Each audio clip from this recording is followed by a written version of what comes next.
لیکن تبھی دوسری جانب سے سارم نے اس کی گردن کی پشت کو چھوا تھا۔ اس کا روم روم سسکیاں بھرنے لگا۔ بولو نا، ڈرگس کہاں ہیں؟ وہ کہے لگاتے اس کا مذاق اڑا رہے تھے۔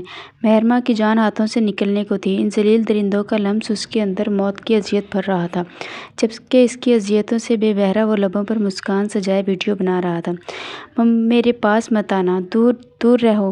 اپنی طرف بڑھتے ان ہاتھوں کو جھٹکنے کی ناکام کوشش کرتے وہ کسی زخمی ہرنی کی طرح ہاتھ پاؤں مار رہی تھی جو کسی بھیڑیوں کے جھنڈ میں پھنس گئی ہو، لیکن فی الوقت وہ اسے مکمل طور پر دبوچنے کی بجائے کبھی اس کے چہرے پر، کبھی گردن، کبھی بازو کو بے باکی سے چھوتے ہوئے اسے ریزہ ریزہ کر رہے تھے۔ اس کے سیاہ بالوں سے پونی کھینچ کر نکالتے ہوئے جانے اس کے کتنے بال ٹوٹے تھے، لیکن وہاں کسے پرواہ تھی؟ بتا دو نا، کہاں چھپا رکھا ہے مال؟ بتا دو تاکہ تمہاری مشکل آسان ہو جائے۔ اس کا دوپٹہ چھینتے ہوئے سارم نے ہنستے ہوئے کہا۔ مہرما کے لبوں سے چیخیں آہوں کی صورت میں بلند ہوئی تھیں۔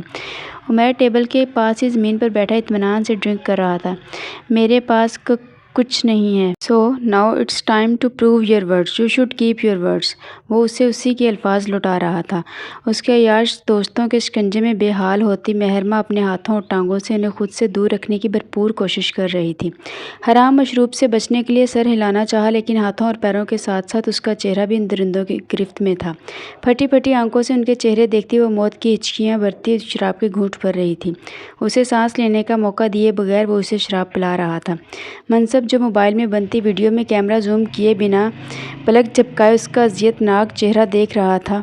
اس کی حد سے زیادہ باہر کو ابلتی آنکھیں دیکھ کر عمیر کو روکنے پر مجبور ہوا تھا۔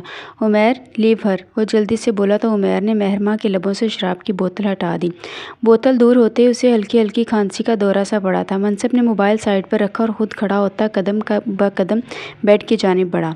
عین اس کے پیروں والی سائیڈ پر رکھتے ہوئے اس نے بغور مہرما کے نڈھال وجود کی طرف دیکھا تھا۔ لڑکی، تم ٹھیک ہو؟ اس کا گال تھپ تھپاتے ہوئے اس نے پوچھا تھا، لیکن اس کی پلکوں میں جنبش نہیں ہوئی تھی۔ جانے کس فکر میں اس نے اس کی کلائی تھام کر اس کی نبض ٹٹولی تھی۔ دھڑکنوں کا مدھم سا مفقود تھا۔ وہ پل بھر کو بوکھلاتا ہوا اس کی دھڑکن محسوس کرنے کی نیت سے اس پر جھکا تھا، تبھی دھڑام سے دروازہ کھولتا کوئی آندھی طوفان کی طرح اندر آیا تھا۔ منصب فوراً سیدھا ہوا اور ناگوار نظروں سے آنے والے کی جانب دیکھا، لیکن اپنے مقابل اپنے باپ کو دیکھ کر اس کی ساری تراری پل میں ہوا ہوئی تھی۔ بغیر دوپٹے کے بے حال سی ہوتی مہرما اس کے رحم و کرم پر تھی۔ بلکہ وہ خود اس پر جس حالت میں جھکا ہوا تھا، منظر کس قدر شرمناک تھا، یہ منصب کے باپ کی آنکھوں میں اترتی سرخی دیکھ کے ہی پتہ چل رہا تھا۔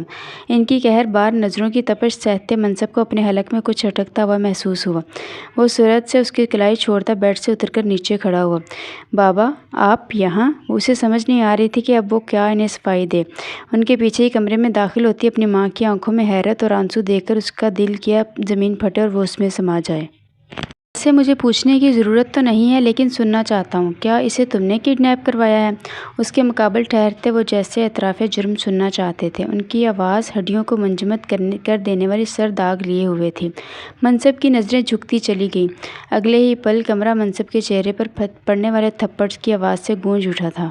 ایک کے بعد ایک وہ بڑی بے دردی سے اسے مارتے چلے گئے۔ لعنت ہو تم جیسی اولاد پر! حیرت ہو رہی ہے مجھے کہ تم جیسا ناگ میرے گھر میں پیدا ہوا ہے۔ اسے دھکے دے کر کمرے سے نکالتے وہ چلائے تھے۔